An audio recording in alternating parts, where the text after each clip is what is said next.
Welcome to Thinking Class, Ian. Thanks so much for joining me. A pleasure to be with you. Likewise. Ian, I invited you on because a few years ago I became aware of your writing in The Spectator, where you had been writing about the Chinese Communist Party's influence on British universities. And so I'd like to dig into Chinese influence on institutions in the West broadly and here in Britain, as well as on the forms of governance that we choose to manage our societies with. But before we get into all of that, perhaps we can begin with a rehash of the conversation we had before we pressed record, which is how you came to be a correspondent for China and on Chinese issues. Well, I was overseas as a foreign correspondent for Channel 4 News and then NBC, the American network, for 25 odd years, first in Russia during the early 90s when the disintegration of the Soviet Union, crazy days there. And then after that in the Far East, in Hong Kong for the handover. And I was based in Hong Kong, in Bangkok, in Beijing over those years and covering China from the during reform and opening, as it was described at the time, from the early years of the internet. And I've always been fascinated by China.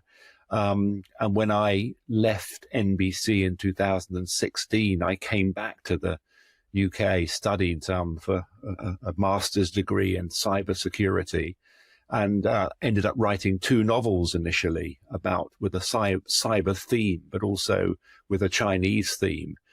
Before starting to write more broadly about China in non-fiction.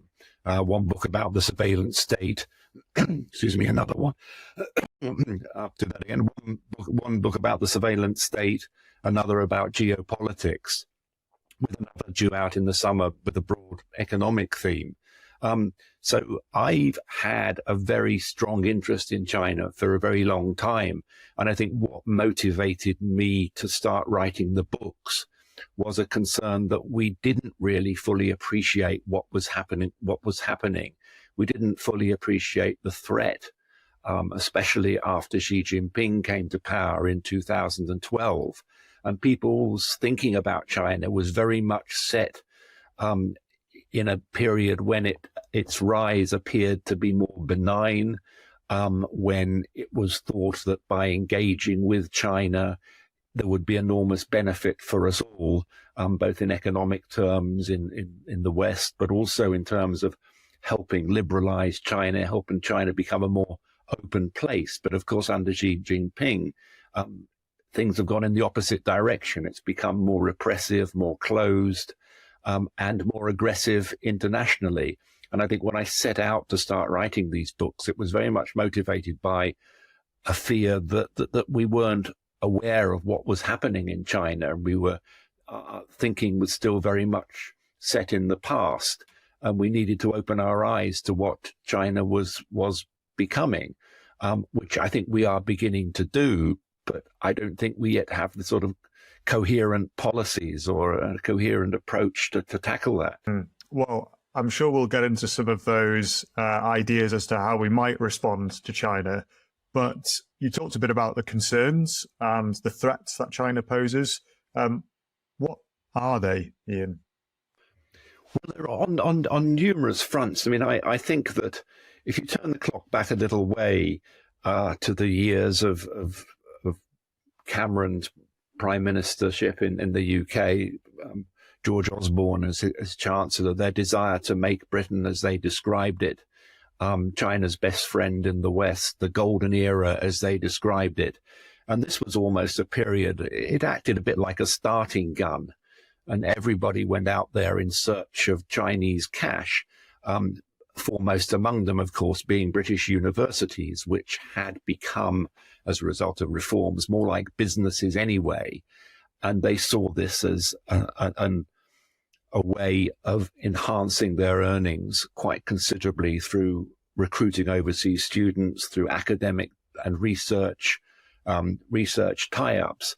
And in fact, there was a time where the due diligence appeared to be a matter of sort of counting the number of zeros on the check, rather than really looking at the nature of the partners that they were taking on and their links with the Chinese security state and the military. And I think that the threats we talk about are on multiple fronts. There are threats to the independence of British institutions, to the integrity of those institutions, to freedom of expression within those institutions, as well as a more overt global threat because of China's greater aggression and its willingness to prosecute what has been described as a war by other means. China does not hesitate to use market access, investment, trade, all as means of coercion. It has done so consistently and stepped that up under Xi Jinping.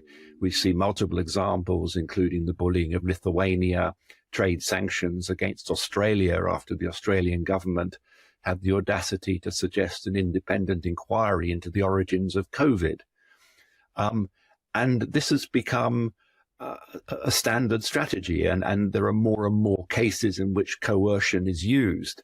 And part of the problem and part of the concern that I've long had is that even with the changing, a more growing awareness about the threat from China, there is still this sense that somehow we can separate issues of human rights, issues of international aggression from the need to engage with China economically and the need to engage on issues like disease prevention or climate change.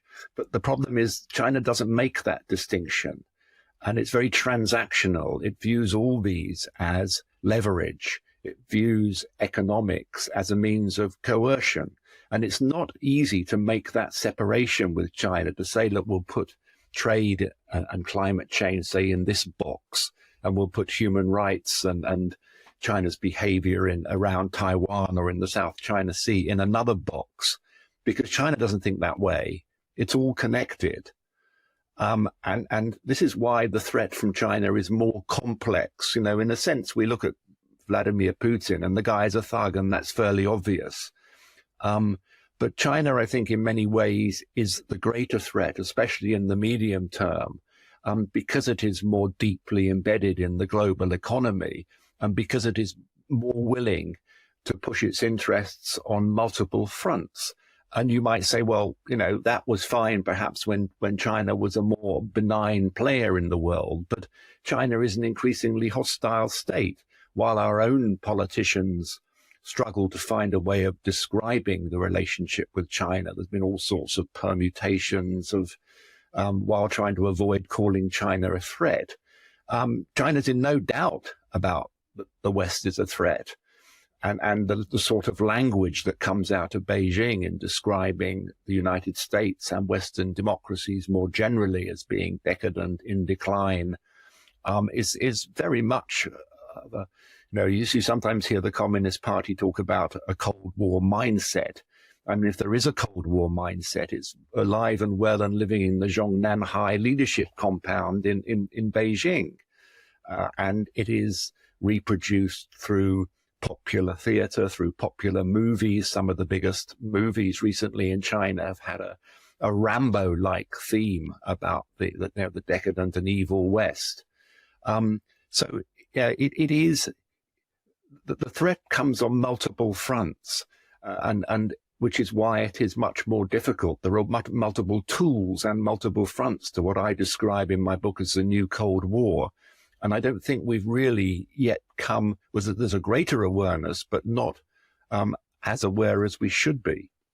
Ian, I'd like to understand why our political class doesn't ever try to articulate that there's a threat. And thinking out loud here, so correct me once I've finished, I sometimes wonder, is it the liberal conceit which you've alluded to, this idea that just by trading with them and showing the benefits there can be to global trade is in the end, they'll just become a bit more like us and there's a bit of a religious impulse there to just hope that people will see the sunlit uplands of liberalism in the end, and they'll just become a bit more like this, even if the evidence suggests they're not? Or is it because, and I'm starting to wonder this more and more in the face of threats like Islamism, for example, and not calling it out, is that courage seems to be the keystone virtue to everything else, is being able to stand up and say what you're willing to accept and what you're not willing to accept, regardless of being in the face of something which is a pretty mortal threat in some respects. My question then is, does our political class continue on its current path, or fail to respond or to articulate the threat because it's afraid? I think there's an element of that, and I think there's also an element of China being so deeply embedded into some of the most sensitive corners of the economy. We're still trying to oust Communist Party-linked entities from the nuclear power program. The government has said they want to remove them, but is struggling to do so.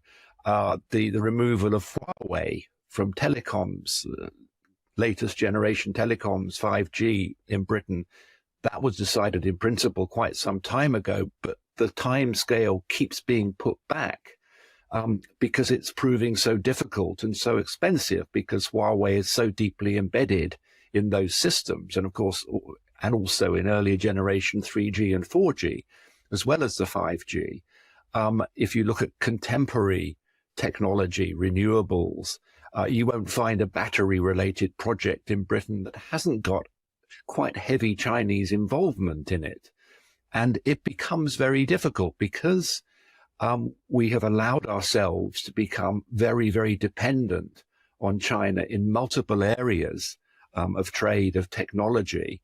It becomes more difficult. And I sometimes think there's a sense that politicians increasingly get it, that we're in a dangerous situation vis-a-vis China.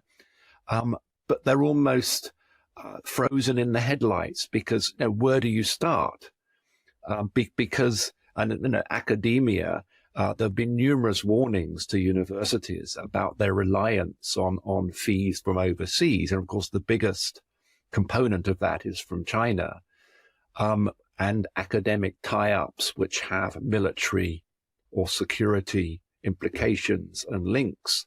But universities are businesses, and they complain that they haven't been given clear enough guidance and clear enough advice. The government would argue that advice is available. You look at Cambridge, which is regularly ranked as Britain's top university, especially in engineering and areas like that. And the Department of Engineering in Cambridge is so heavily dependent upon Chinese researchers, Chinese students. One example I have in my book is a tie-up between the Cambridge Engineering Department and the government of Nanjing. So this is Chinese government money, 10 million pounds of it, to set up a Cambridge Nanjing Center in Nanjing to look into what they describe as smart cities technology. Now, smart cities, I think at the time when Cambridge signed this deal, they said, yes, this is the sort of tech that's going to make all our lives easier, whether it's regulating traffic lights, trash collection, environmental factors, fine, maybe it will make life in cities more easy. But in the Chinese context, smart cities are primarily about surveillance and security. They're about control. It's about Xinjiang. It's about the surveillance state. And they export these packages called smart city packages to Africa and elsewhere. Overwhelmingly, the customers are autocrats because they want to control people in those cities. And this is what Cambridge is part of. And yet they still won't admit to this. And this is their biggest overseas commitment. And there are numerous other examples. I focus, I guess, on Cambridge University because they should know better. But the same is true right across academia. It's astonishing sometimes the lack of curiosity, almost a willful lack of curiosity about the partners they do business with.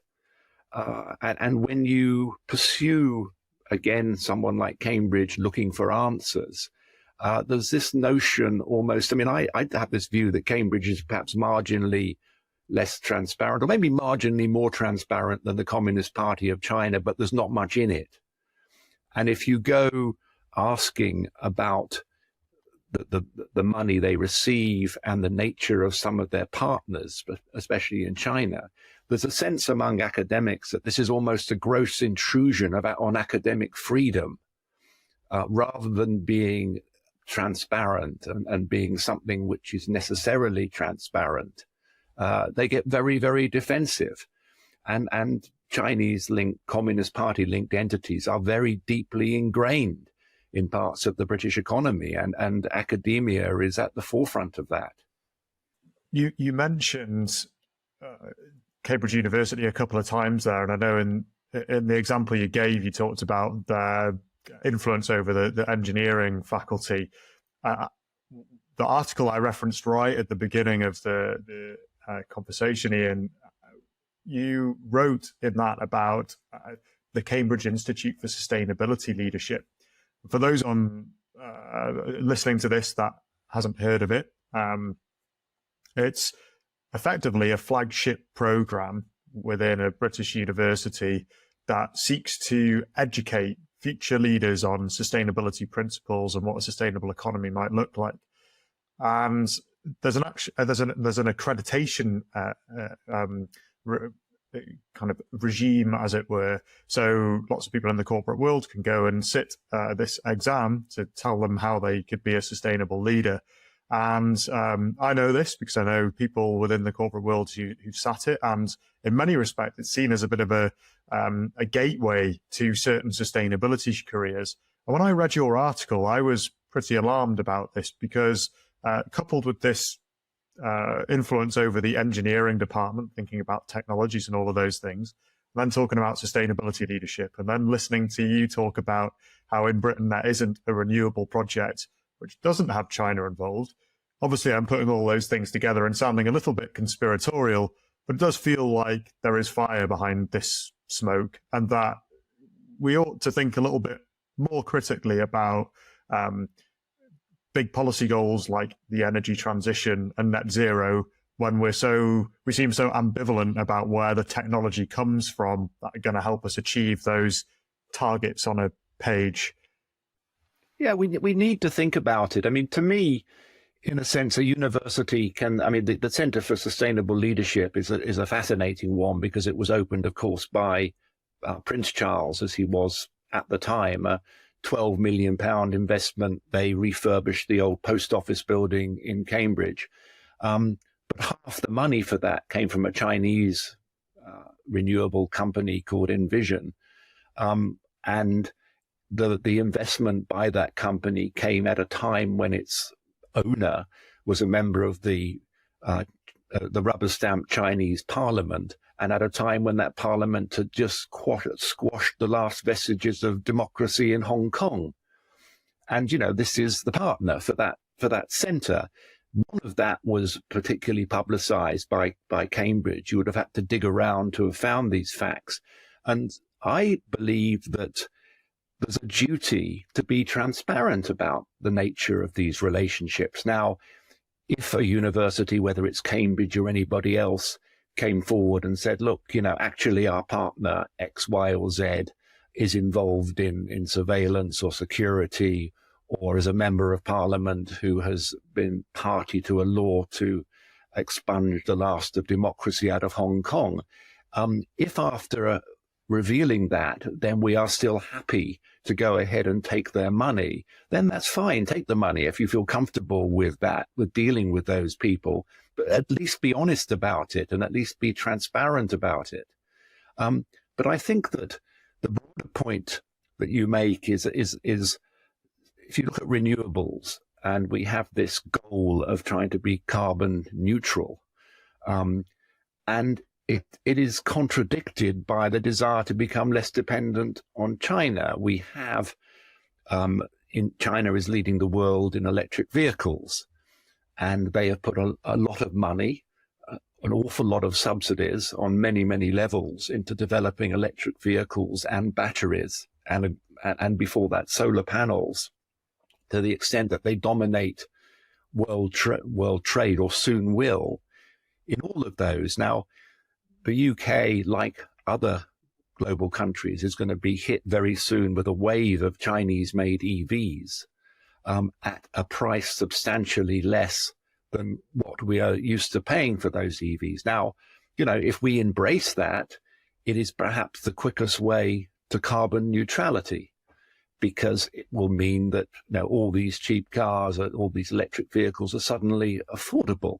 But it will strengthen immeasurably our dependence upon China for renewables. Now, a lot of people may say, well, does that matter? I mean, because it will hasten the goal of decarbonizing the economy, but it will also make the West highly dependent on China for critical technologies of the future, where China has massively subsidized its businesses. It's not a green policy, it's an industrial policy.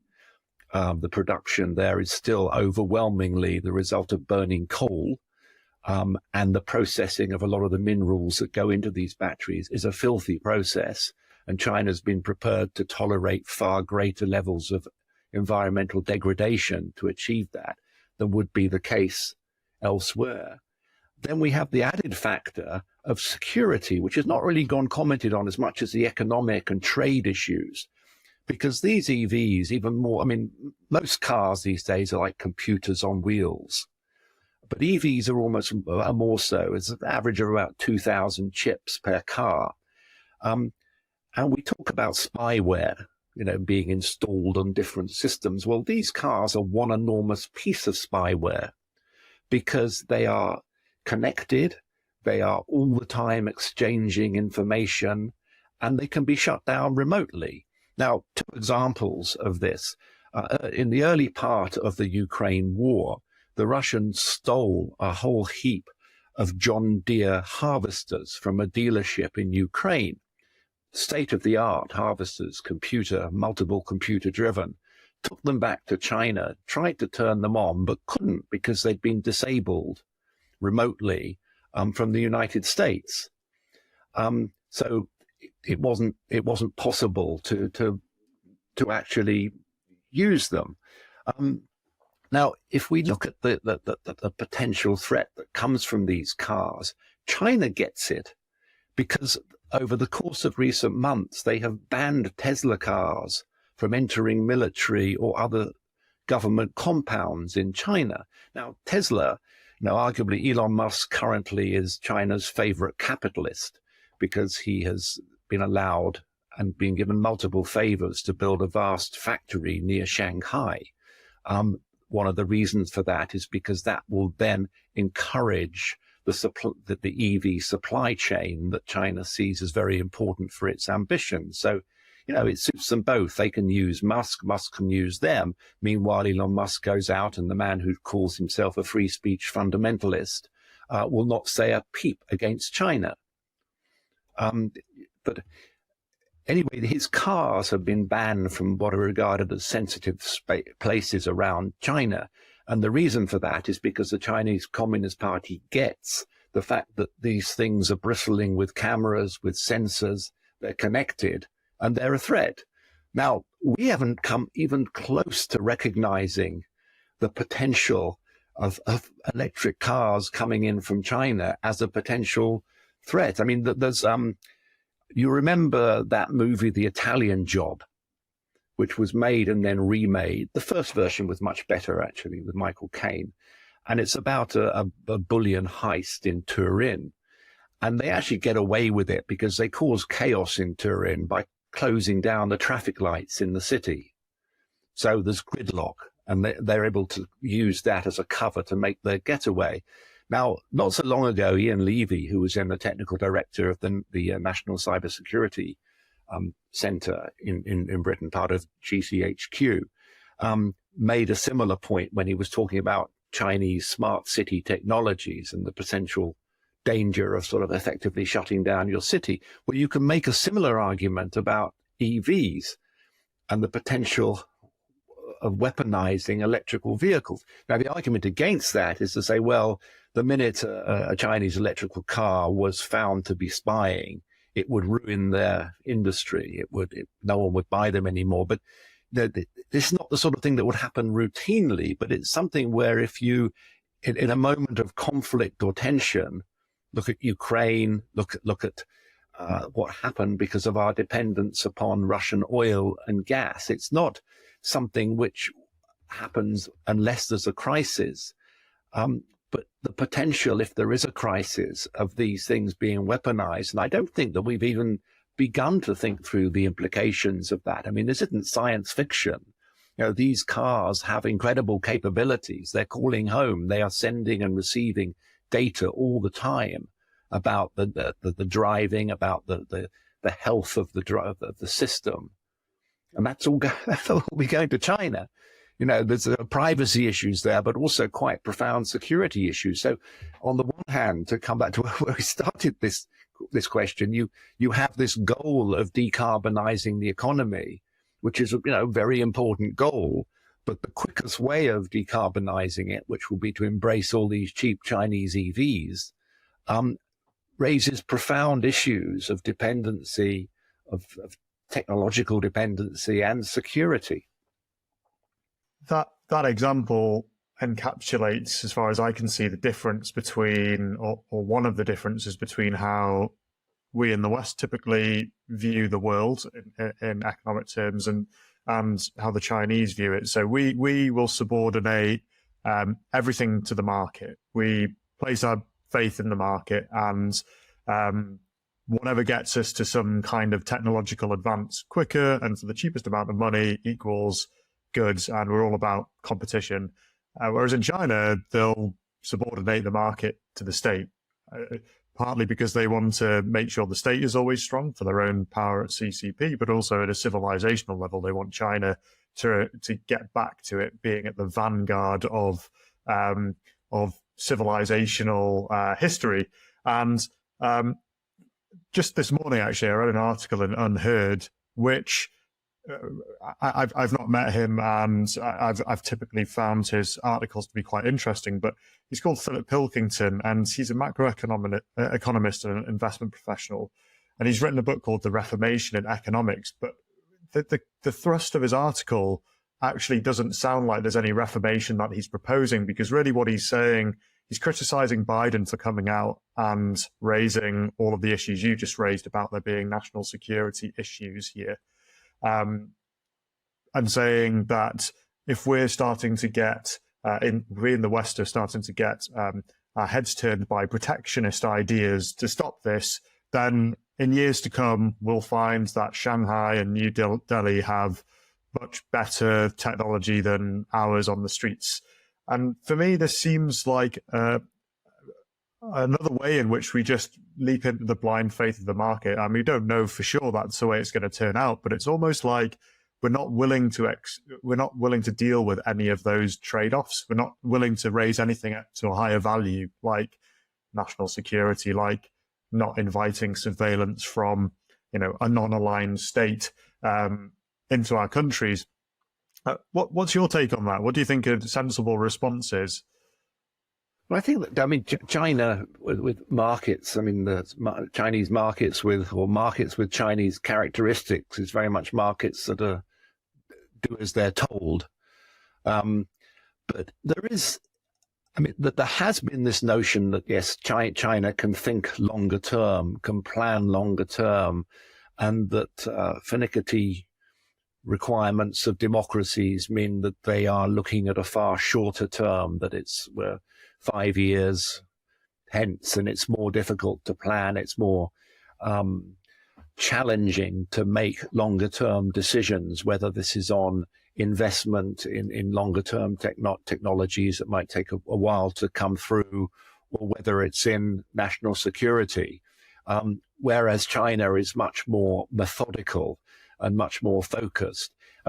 I'd be cautious about the extent that I go down that path, because I think there are huge problems with the Chinese economy, which have been allowed to grow and fester. And my take is that those problems are far more profound and difficult than perhaps we've appreciated. And there are economists who argue that the economy will soon bounce back in China because it always has done. But I think the issues there at the moment are just too profound and are too deep.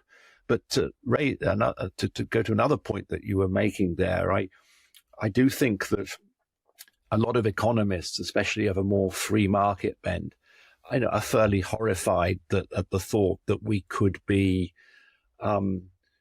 taking on China's mercantilism by restrictions of our own, by subsidies of our own, by protectionism of our own. But I think in the short to medium term, I don't see what the alternative is. I think that you have to be prepared you can't just sit back and let it all and preach laissez-faire and say, well, the market will go where the market chooses to go, because in China, the market is very much something which the Communist Party directs. I mean, it's not a free market economy. There are numerous ways of describing it, but it expects the market to do as it's told. It expects nominally private companies in China to serve the interests of the party on demand. I mean, that's written in, there are several laws that decree that. It's written into the constitution.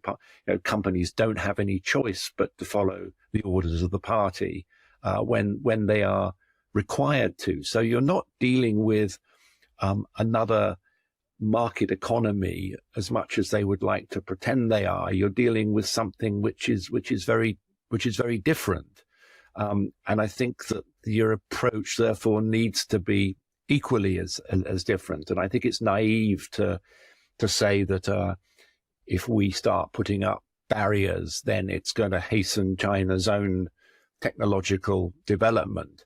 In fact, I think we're at a sort of fascinating moment right now, because you could argue that China's technological development, innovation, call it what you will, to this point has been largely on the back of copying, a lot of theft, a lot of reverse engineering, a lot of forced technology transfer. And we've reached a moment where a lot of the routes which China had open to it in the past, whether it's wholesale theft through cyber espionage or other means, whether it's forcing companies to hand over technology as a price for entry into the Chinese market, I think a lot of these are becoming much more difficult for China. And I think a lot of businesses have now recognized that the rules have changed. They're much, much more wary.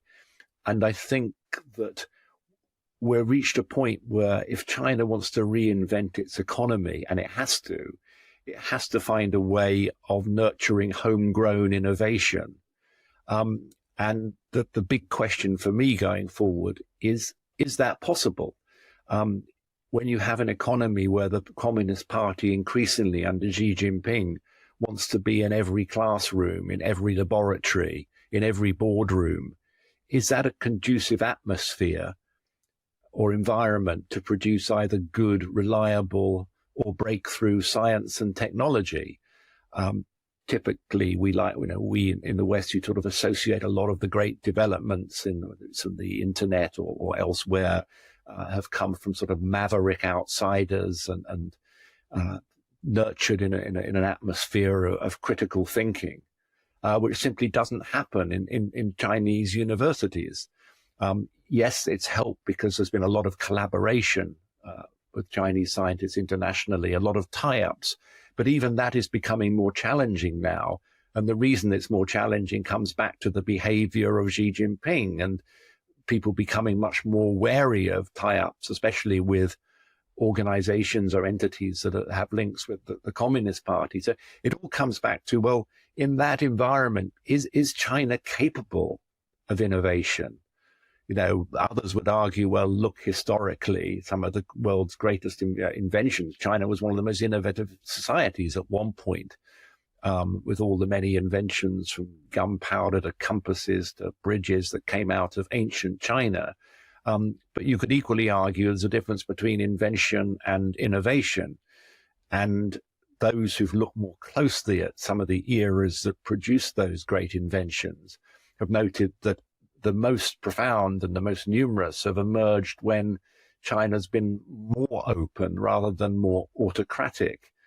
And it's a real, you could argue, it's a fascinating time because this question of whether China is capable of producing a sustainably innovative economy, now that the routes that have been, all the processes and the nature of development up till now have changed. And you've got with Xi Jinping somebody who, I think prior to him coming to power, China was described as a sort of development economy. Yes, the party's interest was always paramount, but its main focus was just maximizing the rate of GDP growth every year.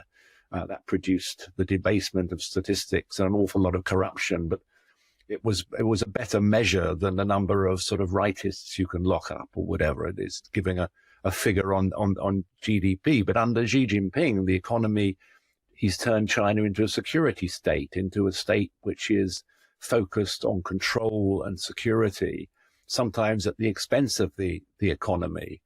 And all this, I think, presents quite profound questions about whether China is capable of changing its economic model and producing one which is more focused on homegrown innovation.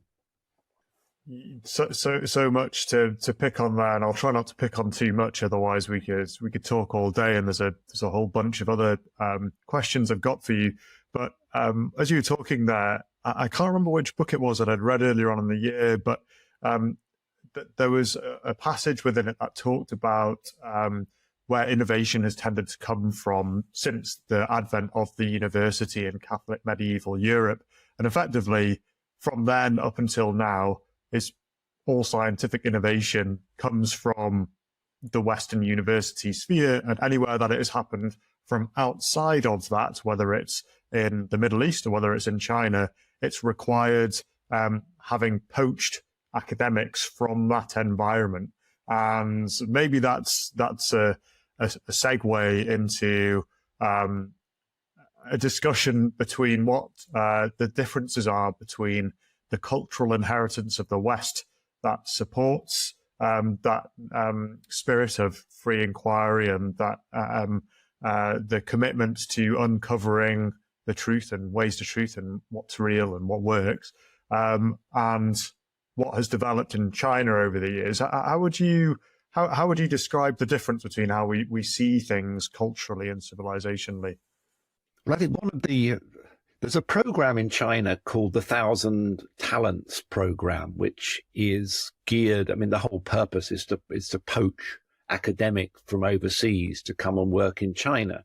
And they've invested a lot of money in shiny new facilities, spent a lot of money on research and development and to try and lure scientists to China, especially ethnic Chinese scientists who may be working in Western universities. And they've had some success in getting quite high profile figures to China. But I would argue that one of the reasons why overseas Chinese, a lot of business people, a lot of scientists, technologists have been so successful, and they are among some of the most innovative people in various departments around the world, is because they're overseas, because they have an environment which is more conducive to critical thinking, where you can question, where you can dispute, which is more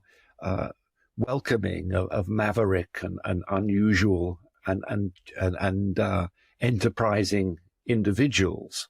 And the problem is, you go to Chinese universities where the control has been tightened quite considerably under Xi Jinping. The amount of repression within these institutions, the compulsion to study Xi Jinping's thought, and the Chinese universities are not very open places. That would be a massive understatement. And I think that's fundamentally at the base of it, is this is how conducive is that can you innovate by throwing money and by diktat? Yes, you could argue some of these scientists will have more elbow room, perhaps, than your average homegrown scientists when they come back to China, because they need their talent, they need their knowledge. But I think to broaden the question, if you look historically at periods in which there has been greater innovation, they've tended to be periods where there has been more pluralistic environment. And there is very much in China, it's the old exams under the imperial system in China, and the exams still today, which are there by which kids get into higher education. There's a lot of emphasis on learning by rote. There's a lot of emphasis on black or white. It's not an environment in which people naturally can innovate, in my opinion. And whether that is something which is more cultural or whether it is something which is more political, because certainly if you take Chinese scientists out of China and put them into a more international environment, they have been and they are among the most innovative and creative people in those institutions. And I think that's more to do with the environment in which they're working. Whereas the environment within Chinese universities is very, very much more restrictive. And it's very difficult for them, because if you liberalize in order to make your scientists a bit more free thinking, then you run the risk of making your social scientists, your lawyers, and your journalists a bit more free thinking within those institutions. And that's not what they want at all. So it comes down to this notion of control and security versus nurturing an environment in which people have creative thoughts, that they can develop ideas, inventions. And as I say, I think there is a cultural element. If you look down the years, the nature of autocracy, and the pressure to conform, and whether it's through the imperial exam system or more recent exam systems, but against the sense of the politics and the repression and what is allowed within these institutions. You know, China's an increasingly repressive place. It's not an easy place to do business or to do research. And it's, you know, that is going to be very difficult for them. And I do wonder where it's going to go. I mean, the Russians, the Soviets in Soviet times, the KGB had a department which was focused entirely upon stealing Western know-how. It was primarily on military know-how rather than commercial know-how, whereas China's is more on commercial and economic. But part of the problem that they found is they stole all this stuff, they reverse engineered it, but they were always playing catch up, because by the very nature of an economy or an innovation system based on copying is you're always going to be trying to catch up, because the person you're copying from is not standing still, they're moving forward. And so you're always going to be, by definition, second best by the time you've reverse engineered and put that into your own system. And I think the challenge China's facing is, can you break that cycle? Can you get out in front of it by creating a system which is sustainably innovative? And I have my doubts for all those reasons we've been discussing. I'm not optimistic at all about China's ability to dig itself out of the economic hole it's in at the moment, or to turn itself into a more innovative economy, not as long as the party wants to be everywhere and wants to determine what people do as well as how they think and what they think. It's fascinating to hear you put forward what is a contrarian view, this idea that actually China isn't bulletproof, because I know we do hold it up to be this, or that it is it's on an inexorable rise to world domination, and this interplay, I'd like to hang on a little bit more between their approach to economic affairs, their own ambitions, and ours in the West, and how that's influencing us and perhaps relations within the West. So I want to talk a little bit about one of their huge policy initiatives, the China's Belt and Road Initiative, which I guess is a modern day Silk Road. It's their way of getting back to being the point of departure and return for all economic goods, or a vast majority of them. And so it's one big trade route incorporating as many countries as possible. And I noticed when I looked on a map of it that in Europe, all the Central and Eastern European countries have signed a memorandum of understanding, and only 2 Western European nations have. Austria and Portugal are signed up. I don't know how Portugal are going to be connected when no one else is between them and Austria, but I'd like to know, based on your investigations, Ian, whether that's causing divisions in Europe, and where we might go from there, whether that Belt and Road Initiative will continue. I think it's in trouble. It's in trouble because there is such a lot of debt in the system. It's almost like an international version of the problems they have at home. They've lent $1 trillion by most estimates across the world. It's become an umbrella for just about everything China does internationally. It started out as an infrastructure project, by which the world will be blessed with Chinese ports, bridges, roads, railways, power stations, etc. But it's expanded way beyond that. Its principal focus has always been on poorer countries, where global south has become the new term, but Africa, Southeast Asia. But countries have run up enormous debts, and it's also there's a lack of transparency in the lending. There is a lot of corruption. It's China's way of exerting its influence, and there is on the countries that have tended to take most money from China are those which can be easily dragooned into to support China in votes in the UN or elsewhere when it comes to human rights, Xinjiang, Hong Kong, Tibet. But more recently, China's demonstrated that its behavior towards indebted countries, it's behaved a little bit like an international loan shark, because it won't accept rescheduling, or it won't accept writing off debts. And they've been very, very tough in their relations and in their discussions with debtor countries, while refusing to join any international mechanism to ease indebtedness. And I think this is becoming, the number of loans under the Belt and Road has also slowed down quite considerably as a result of this. And Xi Jinping, and they recently celebrated the 10th anniversary of it, has been trying to refocus it more on renewables. I mean, China's got a lot of stuff, a lot of over capacity, and it wants to dump it somewhere. And this is another route by which it can go down. But in terms of Europe, China's policy has always been to divide Europe from America. This has been fundamental to Communist Party policy, and also to divide the EU between the Central and the Eastern European countries and Western Europe. They had a mechanism called the 17+1, which was mainly the Central and East European countries. That's more or less frozen now, because several countries have left after the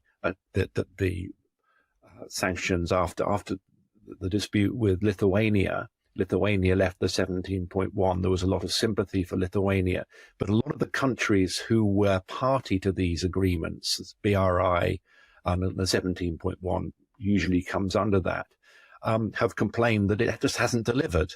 They haven't got what they were promised, and there's a lot of political baggage that comes with it in terms of influence operations within their countries. Italy left before Christmas, having said it had delivered nothing. I mean, Italy was the most important, I think, Western European partner for China, for the BRI, because it was the only member of the G7 that signed up. Even countries like Greece, who were at one point quite enthusiastic, have become more lukewarm. A Chinese state-owned company bought Piraeus Port, which they have been investing quite a lot of money in. And this actually goes to the heart of what the BRI is ultimately about. The company, COSCO, when they bought Piraeus Port, which was in trouble financially and couldn't find any other partner, but COSCO at the time was several times more indebted than the port. But it didn't matter because, of course, they weren't playing by the same rules. This was a strategic investment. The Piraeus Port was described as the dragon's head in Europe of the BRI, and it didn't, for the party, there was not the same commercial considerations that might have been the case with others. It wanted to acquire the port for other reasons. I mean, since then, there's been a lot of criticism of environmental damage, of Chinese labor being brought into the port, of promises not being fulfilled. And there's now a more conservative government in Athens than previously, who are much more cautious about their relationship with China. And I think caution prevails through Eastern and Central Europe, with the exception, of course, of Hungary, where Viktor Orban has become not only close to Putin, but also very close to Xi, and has unashamedly gone out to court Chinese investment in Hungary. There has been opposition to this. There have been protests over a number of initiatives, including the attempted opening of a Chinese university in Budapest, and over the implications that might have for freedom of expression. But in December, they signed a deal whereby BYD, which is China's biggest electric vehicle manufacturer, and indeed the world's biggest, they've just taken over recently from Tesla, will build a plant in Hungary. And this is, a smart way, as BYD would see it, of sidestepping potential tariffs that might be imposed by Brussels, which is currently investigating electric vehicle imports from China. So it has created a lot of divisions over investment. There are continuing divisions between countries, but also within. Germany, for instance, produced quite a robust policy on China not so long ago, which suggested that they had to de-risk, they had to examine their relationships on multiple levels with China to look at the risks posed to overdependence and of technology going to the army and other security apparatus. But Germany's major manufacturers, whether it's BASF or the motor manufacturers, VW, Mercedes, they're heavily dependent upon China. They have heavy investments there and have been doubling down on those investments. VW's taken a lot of stick because of their plants in Xinjiang, and are examining their tie-ups in that province where there's been particular repression. But within Germany, especially with the economy slowing down, there is tension between the political objectives of the government, which is to lessen dependence on China, and the reality of an export sector, which is very, very reliant on the Chinese market. So much in there. I mean, it strikes me as baffling that you have companies like BASF who are so reliant upon China when Germany is in no small part deindustrializing at the moment due to high energy prices, which I know you talked about earlier on, that Chinese energy prices are a different kettle of fish entirely, and it allows them to remain very competitive while we in the West have high energy prices, which is leading to deindustrialization. And I think BASF plants have been closing down in Western Germany. And so you've got jobs being lost and yet still people doubling down on Chinese, on Chinese industry.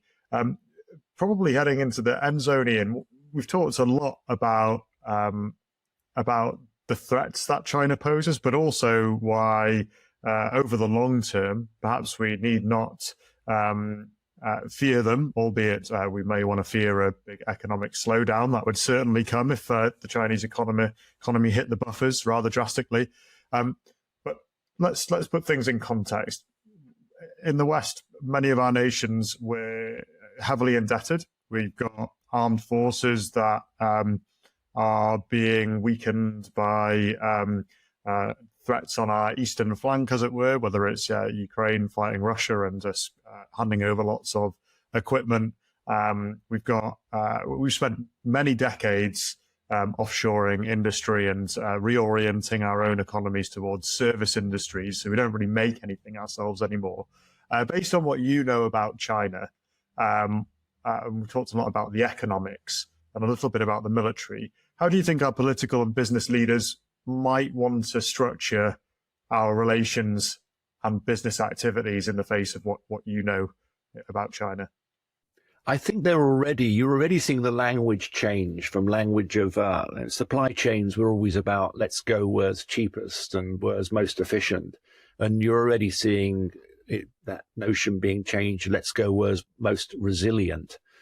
And you've also got notions of friendshoring and various things which imply that you have to think a little bit more about what you're doing and putting all your eggs in one basket. And I think for boardrooms who like to believe that geopolitics doesn't apply to them or human rights doesn't apply to them, China's making it very, very difficult on both fronts. And I think the Ukraine war has been an incredible wake-up call, because we have seen, and boardrooms have seen, what happens when to the dependencies, when you're so dependent on Russia, or whether it's on gas or oil, the hydrocarbons. And they've realized that the dependencies on China are multiples of that, because China is so heavily embedded in the world economy and the supply chains. And of course, Xi has quite overtly supported Putin over Ukraine. He's effectively bankrolling the aggression because of the increased trade that China has with Russia. And there's also the question of what happens if that support becomes more overt. What happens if China attempts to invade Taiwan or crosses a line with Taiwan with an embargo or grabs an outlying island? And suddenly you're faced with the notion of a potential global economic impact, which is vastly more damaging than what we've seen with Russia, because China is much more central to the world economy. Now, one argument has been because of that, they wouldn't be so stupid, would they, to upset a global economic system, trade system, from which they have benefited enormously. But the counter argument to that is that Xi Jinping has a different set of priorities. Putin has the Ruski Mir, the Russian world he wants to rebuild. Xi has the Chinese dream, which is equally as about restoring national greatness, rebuilding a China. It's all mythology as much as it is with Putin. But for Xi, getting Taiwan, I avoid the term reunification, because I think that that China's claim over Taiwan is extremely dubious. But that's an argument, a discussion for another day. But nevertheless, there's the sort of passions and ideology that drives Xi and Putin. I don't think you can take it for granted that Xi would decide that, there may be economic damage as a result of this, so I'm actually not going to bother for the time being. I think that he doesn't necessarily think that way, and you can't apply our own standards to autocrats like Putin or Xi. And I think that most boardrooms are beginning to recognize that they can't stand above geopolitics as much as they might want to. They can't stand above human rights concerns when those concerns become so profound, whether it's in Xinjiang or whether it's in Hong Kong, which until very recently was a sort of safe harbor for executives or others who were doing business with China, because it had the rule of law, it had a free and open press, it was a thrive. Well, no, all of that is now effectively another Chinese city. And I think this is forcing a lot of conversations and discussions uncomfortably so at times, within Western boardrooms, and playing into this notion that they really have to think outside the box, that you have to talk about greater resilience. You have to talk about spreading the risk. You have to talk about diversifying supply chains. And central to all this, a lot of it being, jargon, is this notion of reducing dependency on China. I mean, a lot of boardrooms are not so open about it because they're terrified of upsetting China, because the Communist Party is a very vindictive organization. And, Apple is the case in point. I mean, Apple is so heavily dependent on China for production as a market, for supply chains, that it could creditably be described as more of a Chinese company than an American company. And Apple being progressively drawn into the trade tensions. A lot of public officials in China have been told not to use iPhones in the office. Factories in China producing iPhones have been subject to investigations, dubious investigations for tax affairs. Foxconn, the company that produces most iPhones, and Apple is very quickly trying to shift production to India and to Vietnam, but it's hard to do because they're so heavily. They've got such a heavy commitment to China, and there's the added political concern that to show anything less than utmost belief in China might be to invite retribution and to invite quite damaging response from the Chinese Communist Party. So Tim Cook's walking a fine line. He described only recently his relationship with China as symbiotic, which I thought was quite an apt way of describing it. And he's been going out of his way, as has Elon Musk, to praise China and the virtues of Chinese technocrats. But you could argue that this, the more it becomes obvious that overdependence is a bad idea, the more they feel they need to talk the talk, the more they feel they need to appease the party, because, while tiptoeing as quietly as possible towards the exit. Well, I think we've got a fascinating few years ahead of us, if not perhaps scary for other reasons, if China does have an economic slowdown, given our dependency on it. But let's see where we head, and it'll be great to have you back here and talk about developments as they unfold, as I'm sure they will do. As we finish, Ian, I know you've got a paperback version of your recent book, Rise of the Dragon, coming out 7th of March, 2024. But you're also submitting a manuscript for a new book. So perhaps you can tell our listeners where to find you, what to expect from you, and which publications you write in. Yeah, the new book, there's a small paperback version of Fire of the Dragon, China's New Cold War, that's out this week. It's out on the 7th of March with a new foreword that takes into account some of the developments that we've had over the last few months since the book was first published. The new book, which will come out in the summer, is more of an economic theme. And the title of that book will be The Vampire State, the rise and fall of the Chinese economy, where some of these issues that we've been discussing now are examined in a bit more detail. I continue to write for The Spectator, also from time to time for the Sunday Times, on these broad Chinese themes. And you're right. I mean, it's a fascinating time.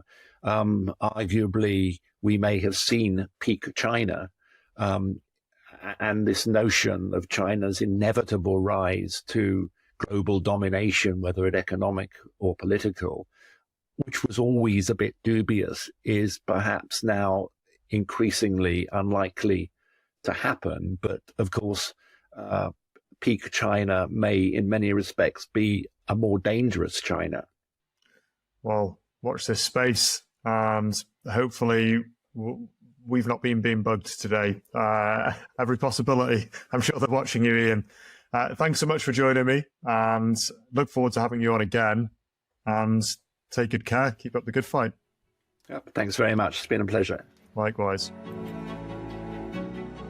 Thank you for joining me in Thinking Class today. To keep up to date with all that I am doing, please subscribe to the Thinking Class YouTube channel at Thinking Class and follow me on X at Thinking Classes. Thinking Class seeks to understand the civilizational issues we face and why what our leaders do in response matters.